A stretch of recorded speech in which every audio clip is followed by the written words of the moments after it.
বৈষ্ণব কথাবার্তা তবে কেন লিখেছে বলদেব? আরে হ্যাঁ মা, সত্য কথা বলেছে বলদেব।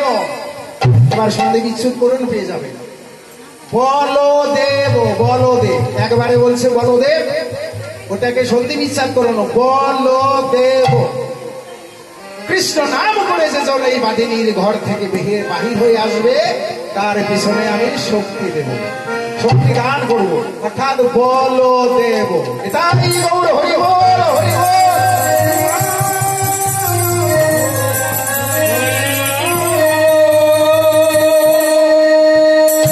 কিন্তু আমরা লোকজন হাসাবার জন্য, ভোলাবার জন্য অনেক কিছু বলে থাকি। এর মধ্যেও কিন্তু আমাদের অনেক পাপ পুণ্যের ব্যাপার আছে, আছে না? মহাজন লিখে গেলেন বলদেব, কৃষ্ণ নাম করলে তার পিছনে শক্তি দেব, যতই বাধা আসুক কোনো বাধায় তাকে আটকাতে পারবে না। আমরা তাকে ব্যাখ্যা করলাম কি বলদেব, তাহলে এত বড় বড় শিং, এত বড় বড় কান, এত বড় বড় ছোট, অপরাধ হবে না? ওই জন্যই তো বলেছে নাচিয়া গাহিয়া জি নরকেই যাবে, যতই হরি নাম করো, কৃষ্ণ নাম করো না কেন হবে। জয় জয় রাধা কৃষ্ণ প্রেমানন্দে, হরি হরি হরি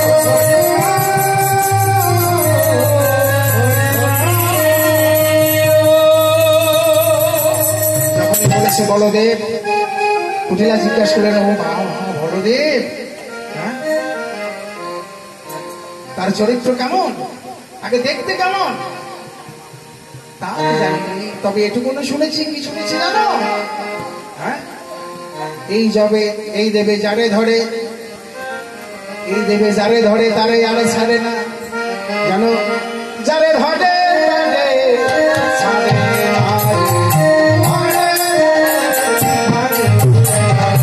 যারে ধরে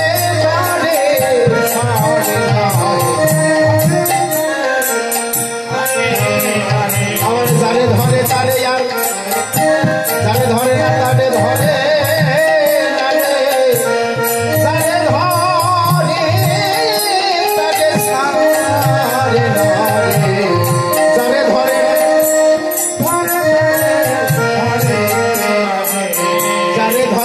জীবনেও ধরে না রে, একবারে যারে ধরে আর সারে না, ধরে না ধরে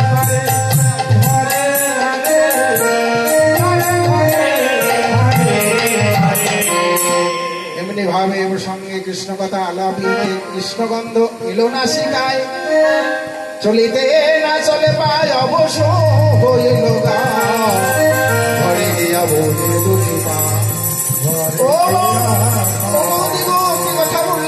কথা বললে আমি যে আর দাঁড়াতে পারছি না, তুমি আমায় রক্ষা করো বৌদি। দুটি পাড় জড়িয়ে ধরলে। রাধারানী বললেন ও আমায় একে একে ঘরে যাবো, ঠাকুর এসে যদি চাও রাখিতে প্রাণ, মনোহর দাসে বলে যাই আমায়ের বলে, কত কি কবি বিধান। তুমি যাও ঘরে গিয়ে মায়ের সঙ্গে সমস্ত কথা বন্টন করো, যা যা দর্শন করলে তোমার মনের যা অভিপ্রায় সব বলে, কেননা বিবাদিনী না হলে তো কৃষ্ণ প্রেম জমে না। বিরহ বাড়ি যদি না থাকে, বীরত্ব যদি না থাকে, যেমন দিনের শেষে রাত, অন্ধকারের শেষে আলো, আলো না থাকলে অন্ধকারের মূল্য নেই, আর অন্ধকার না থাকলে আলোকার কোনো মূল্য। কৃষ্ণ ভজন হলো তাই, বিবাদিনী যদি না থাকে কৃষ্ণ ভজন অত গভীর হয় না। তাই বৈষ্ণব কবি বললেন যাও তুমি গিয়ে, তুমি শুধু একা একা দর্শন করবে কেন, তোমার মাকে দাদাকে সঙ্গে করে নিয়ে, কেননা এখন এটাও একটা জীব শিক্ষা। বৈষ্ণব কবি এত সুন্দর ভাবে লিপ্ত করেছে, এটাও জীব শিক্ষা। যদি কারো গর্ভে সন্তান হয়, সে প্রতিটি মা আশা এবং আকাঙ্ক্ষা নিয়ে বসে থাকে শেষ বয়সে হলেও ভগবত দর্শন আমার সন্তান করা। তাই দেখবেন কারো সন্তান মাকে বাবাকে বৃন্দাবনের পথে যাত্রী করে পাঠিয়ে দেয়, আবার কারো সন্তান মায়ের কৃপায় গর্ভে থেকেই কৃষ্ণ নাম কৃষ্ণ প্রসাদ সেবা করে, তাই না? এটাই তো কর্তব্য, মায়ের কর্তব্য এবং পুত্রের কর্তব্য হলো ভগবত দর্শন করা। জয় জয় রাধা কৃষ্ণ প্রেমানন্দে, হরি বল হরি বল হরি বল।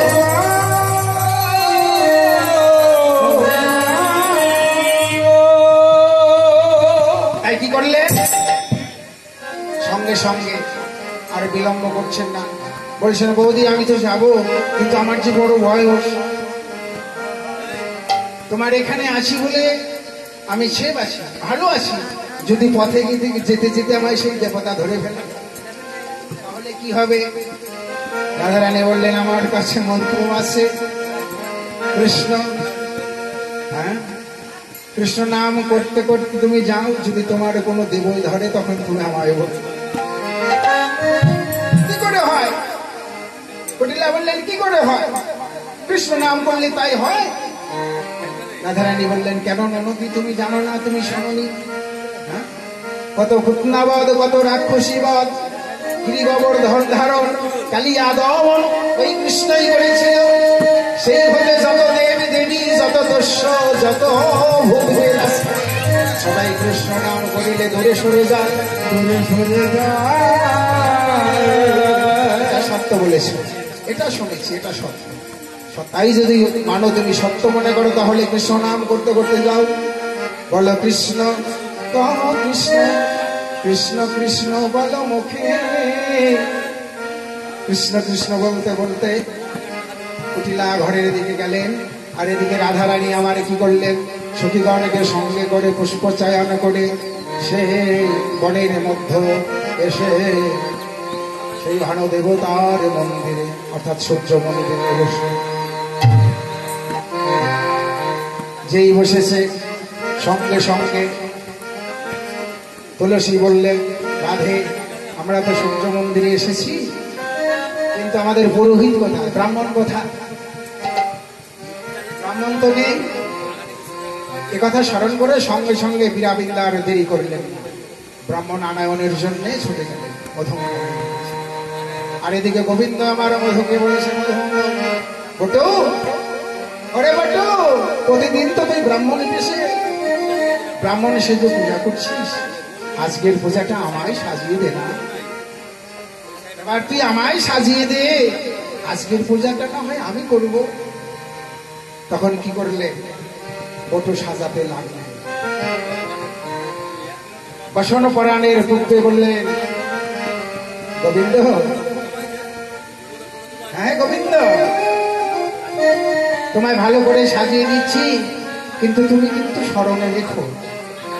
কি স্মরণ? না এই বটুর কথা। গোবিন্দ বলছে তুই ভয় করিস নি, তুই আমায় সাজিয়ে দি, আমি তোকে সঙ্গে নিয়ে যাব। হ্যাঁ, এ কথা বলতে বলতেই বীরাবিন্দা আসছে। ওরে তারে দেখে মনের সখী এলায় মাথা রেখে, তারে দেখে মনের সখী রসিক নাগর রসের সাগর ধরে ব্রাহ্মণে রবে,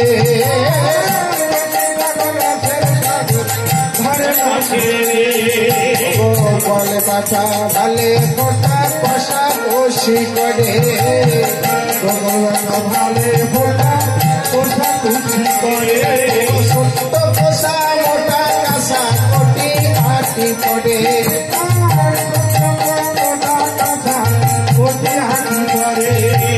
লইয়া পথে হইয়া যদি আইলা দেবের ঘরে,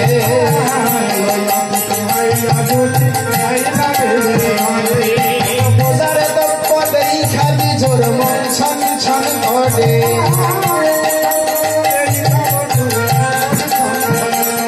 আরে ক্ষীরের নাড়ু দেই খাবটু বলে বারে বা,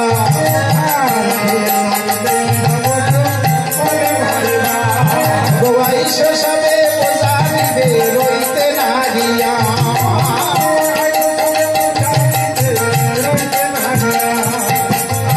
সবে বোঝা দিবে রইতে নারিয়া,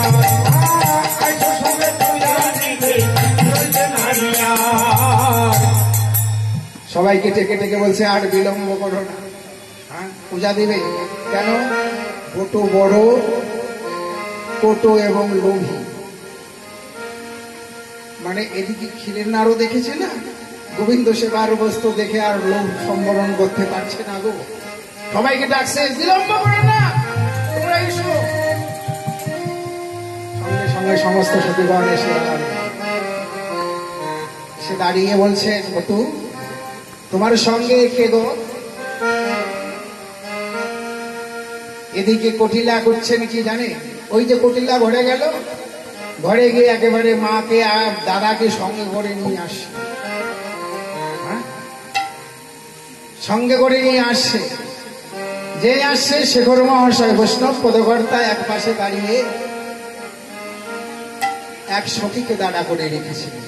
কেন না, যদি বিভাজন বিবাদিনী আসে তাহলে তো এই গোবিন্দ সেবার বিঘ্ন ঘটবে, তাই সংকেত দিলে বনপথে এক সখী ছিল দাঁড়াইয়া,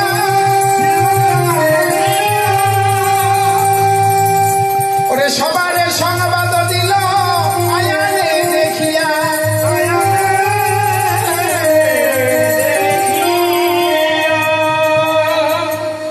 সবাইকে সংবাদ দিলে তোর স্বামী তোর শাশুড়ি ননদিনী আসছে রে।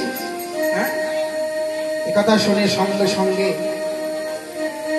রাধারানী আমার গললগ্ন কলবাসের চরণ যুগল চেপে ধরলেন, ওগো বিবাদিনী আসে বনে, কি হবে বিবাদিনী আসে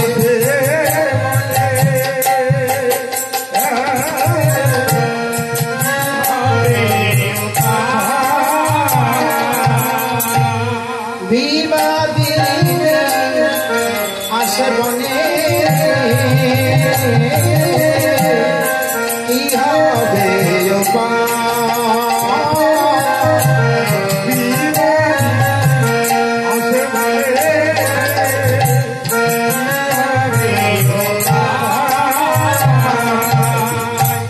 হে গোবিন্দ রক্ষা করো ধরে তব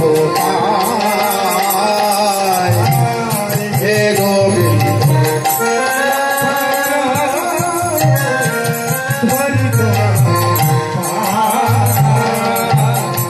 ভয় করো না হে গোসরি, আমার পায়ে দাও পুষ্পাঞ্জলি, এখনই কুটিলা সহ আয়ান যাবে শরী, আয়ান যাবে। ভয় করো না, তোমরা ভয় করো না, তোমরা পুষ্পাঞ্জলি দাও।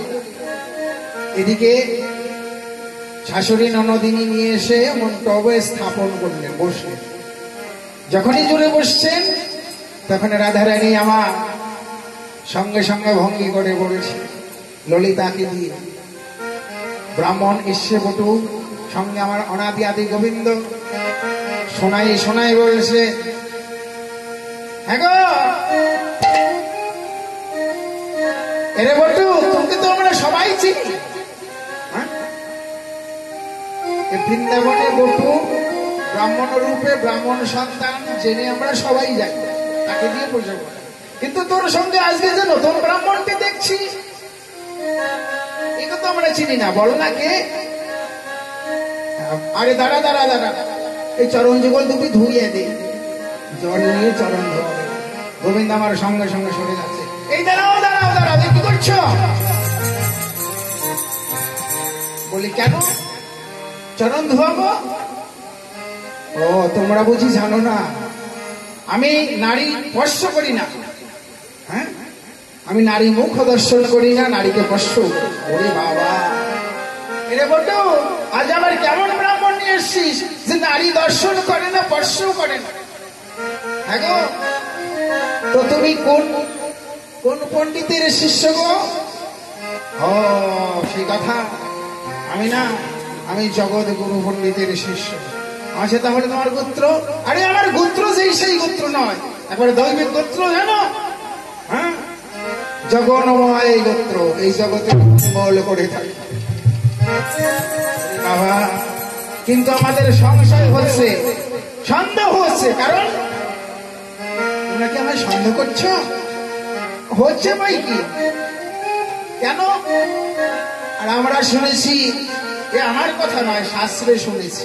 কি শুনেছি বলবো? বলো। দুঃখ পাবে না তো? যদি দুঃখ পাও, আরে তোমরা বলো না, বলেই ভালো, বলে দেখো। তবে ললিতা বল, বলবো? বলছি। আচ্ছা, বলবার আগে বলছি, যদি কোনো ব্রাহ্মণ সন্তান থেকে থাকেন, ব্রাহ্মণ থেকে থাকেন, অপরাধ দেবেন না। এটা কিন্তু আমার লেখা না, আমার বলা না, এটা চণ্ডীদাসের লেখা। পদ অনুসারে আমরা বলে যাচ্ছি। তখন বলে উঠলেন, অনেক পুণ্য ফলে গৌর বর্ণ হয় গো ছেলে, এই আছে শাস্ত্রে গো বর্ণনা।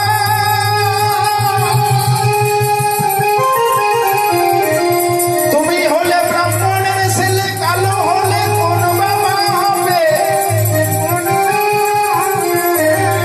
এমন কালো ব্রাহ্মণ জগতে হেরি না, জগতে দাস বলে গেলেন। কি বলে গেলেন? অনেক পুণ্য ফলে গৌর বর্ণের, অর্থাৎ গৌর বর্ণ হয় গোছেলে। দেখবেন মাঝি জেলে যারা মাছ ধরে, ওদের কিন্তু সহজে কেউ গৌর বর্ণ হতে পারে না, হয় খুব পুণ্য ফল, সবাই কালো বর্ণ, তাই না? আর ব্রাহ্মণ, ব্রাহ্মণ হলো গৌর বর্ণ ফর্সা। তাই তুলে ধরলেন, অনেক পুণ্য ফলে গৌর বর্ণ হয় গো জেলে, এ আছে শাস্ত্রে বর্ণনা। তুমি ব্রাহ্মণের ছেলে, কালো হলে কোন পাবে? এমন কালো ব্রাহ্মণ জগতে দেখি। এটাই আমাদের শব্দ হচ্ছে। কি এত বড় কথা বলছো? আমি কালো, কালো বলছো? তবে শোনো, আমি বলছি, বলবো? বলো। কালো কালো বলো না ও গো রাজার ঝি, কালো কালো বলো না ও গো রাজার ঝি, কালো কালো বলো না ও গো রাজার ঝি, কালো বলো না ও গো রাজার ঝি। ওই যমুনার জল কালো সর্বলোকে খায়, কালো মেঘের সুমিষ্টি জগৎ জোড়ায়,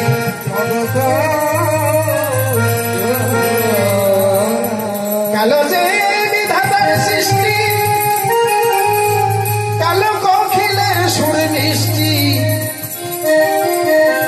ভজিয়া কালো শশী কত যোগী ঋষি, কত যোগী ঋষি ঘর ছাড়লো যে। আর তোমার নিজের দিকে চেয়ে দেখো, একবার চেয়ে দেখো, তোমার ওই চোখের মনি যদি কালো না হতো, আর তোমার ওই মাথার কেড়ে যদি কালো না হতো, দেখতে কি ভালো হতো? হ্যাঁ, তাই ছোট্ট করে বলে যাচ্ছি, সময় তো কম, মাঝখানে ছেড়ে দিলাম, লাস্টের কথাটা বলে যাই। বলছে তোমার ওই চোখের মনি যদি কালো না হতো, দেখতে কি ভালো লাগতো? তাই বলেছি, ভালো করে শোনো, যাদের চোখের মনি নাই গো কালো সখী, আরে বলে বিরাল সখী, রূপ থাকিলে সুখ থাকে কি? যদি খুব রূপ থাকে, চোখের মনি যদি কালো না হয়, তাহলে কি মনে সুখ থাকে? তাই বলেছে, রূপ থাকিলেও সুখ থাকে কি? ভনাই বিদ্যাপতি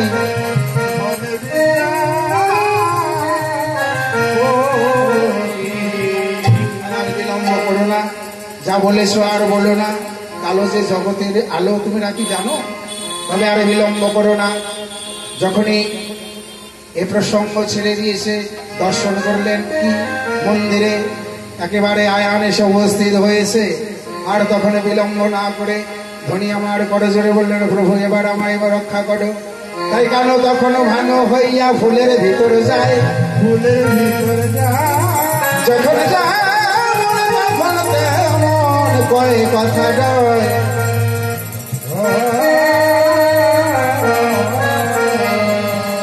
শোনো রাধা, প্রদীপ কথা কেন করো স্তুতি? পুরীর পাপে জল মোতাপে মরবে তোমার পতি,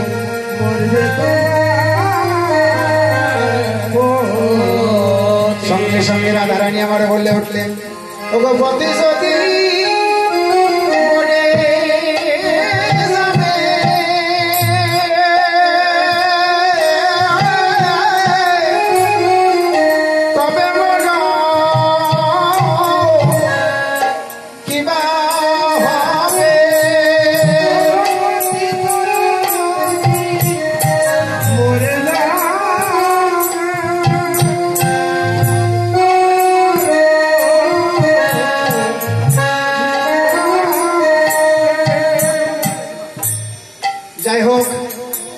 সময় নেই, তাই এখানেই ছেড়ে দিতে হচ্ছে।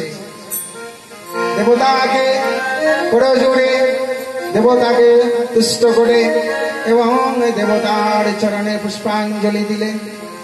আর যখনই পুষ্পাঞ্জলি দিতে যাচ্ছেন, সঙ্গে সঙ্গে বটু আমার কি করলেন, রাধারানী হয়ে সূর্য পূজার নিমিত্তে মন্ত্র করে দিলেন। নানায় উপসারে ধনী পূজা কইলা দিনমণি,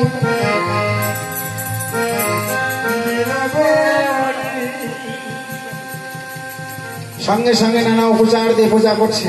আর বটো সঙ্গে কি করছে, ওই ব্রাহ্মণ রূপে আমার অনাদি আদি গোবিন্দ থেকে পূজা দিচ্ছে। সবাইকে একত্রিত করে পুষ্পাঞ্জলি দিচ্ছে। সবাই আসুন, আপনারাও সবাই সূর্যদেবের পূজা করবেন এবং বস্ত্র, সিঁদুর, আলতা এগুলো তো লাগে, কিন্তু আমাদের এই প্রসঙ্গ কীর্তনটা হয়েছে অসময়। এখন তার আকাশে সূর্য নেই, তাই না? সূর্য পূজা হবে কি করে? আকাশে তো সূর্যই নেই। যাই হোক, তথাপি প্রসঙ্গ যখন করতেই হবে, আসুন সবাই একসঙ্গে সূর্য পূজার সালে সূর্য পূজা করছে। আসুন একসঙ্গে